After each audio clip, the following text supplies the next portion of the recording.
Hello everyone, welcome to Global Disaster News. An earthquake of 2.6 magnitude felt in Colombia.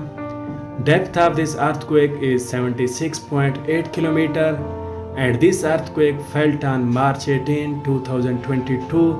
Local time is 2:10.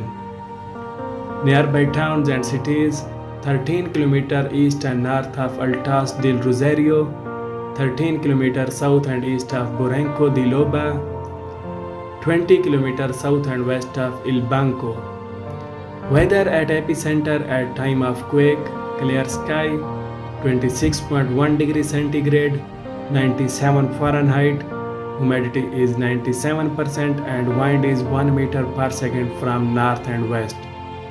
Estimated release energy from this quake is 139 kilowatt hours, which is equivalent to 0.21 tons. If you like this video, make sure to subscribe my channel and press the bell icon for more updates. Thank you.